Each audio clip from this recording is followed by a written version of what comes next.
everybody, my name is Cora, and today we will be reading Uno's Garden by Graeme.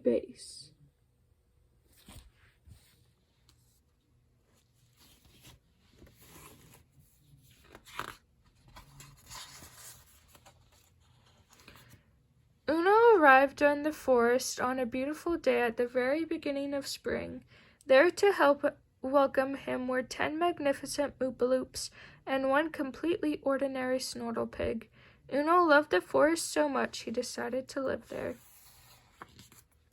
Uno climbed above the treetops. The forest seemed to go on forever. Swinging through the branches were 9 leaping lumpy bums and the completely ordinary Snortlepig. Others followed Uno. They loved the forest too. They built houses and boats watched by 8 feathered Frinklepods, and the Snortlepig, of course. Uno began to work on a little garden. The fishermen's children played games among the trees. They counted 7 playful puddlebutts, plus 1 Snortlepig. A little village grew. Some hunters went into the forest looking for sneaky Snagglebites. There were 6, but the hunters didn't catch him, or the Snortlepig.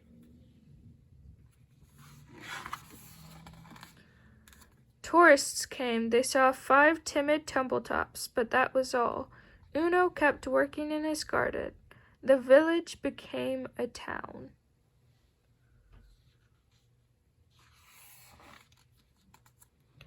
Then the railway was built. Excited passengers watched for wild animals.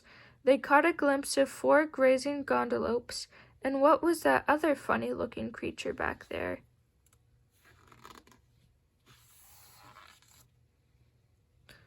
The town became a city. A team of scientists arrived to study the animals. 3 flipper flaps were all found. The city grew bigger and bigger, and the forest grew smaller and smaller. Some workers came across 2 pointy pricklebacks. They had never seen anything like them.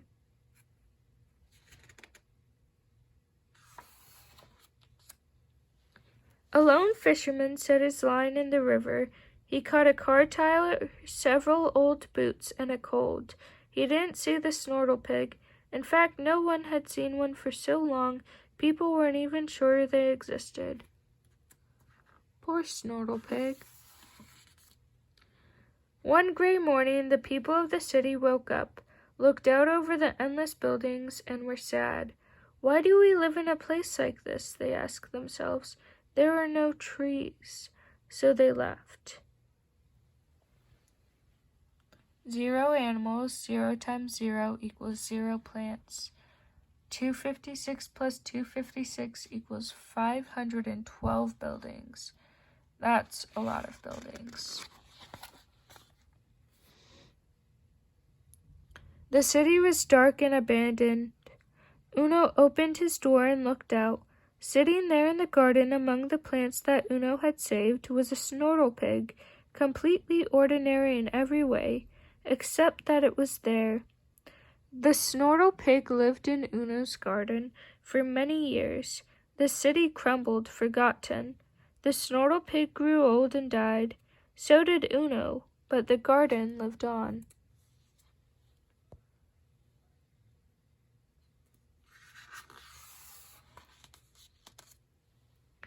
Uno's children continued to care for the little collection of trees and plants, and slowly the forest returned. The children kept a diary of their discoveries. 2 pointy pricklebacks, 2 feather ferns, and 2 wiggloos, but no Snortlepig. 3 flippered flaps, 3 wiggleweeds, and 3 log cabins, but no Snortlepig. 4 grazing gondolopes, 4 bobblegrasses, and 4 mountaintop lookouts, but no Snortlepig. 5 timid tumbletops, 5 mushies, 5 gothic mansions, but no Snortlepig. Over the years, Uno's grandchildren added to their list. 6 sneaky snaggle bites, 6 shady blades, 6 mushrooms, but no snortle pig. 7 playful puddle butts, 7 wine vines, 7 enviro habitation pods, but no snortle pig. Their children added to the list too. 8 feathered frinkle pods, 8 trifolids, 8 houseboats, but no snortle pig. 9 leaping lumpy bums, 9 saucer weeds, 9 wigwams, but no snortle pig.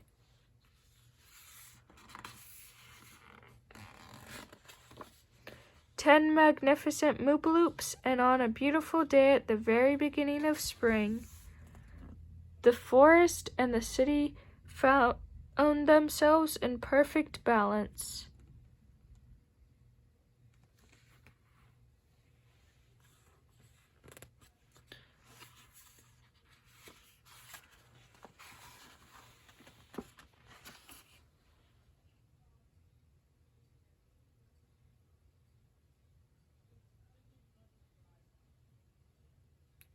Do you see a snortle pig anywhere?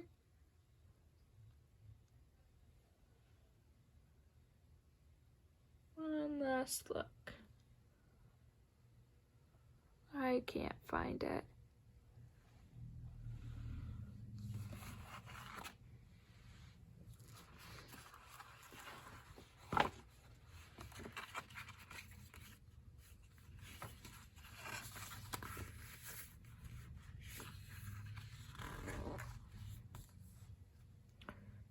Stories were told of an extraordinary creature that had lived in Uno's garden.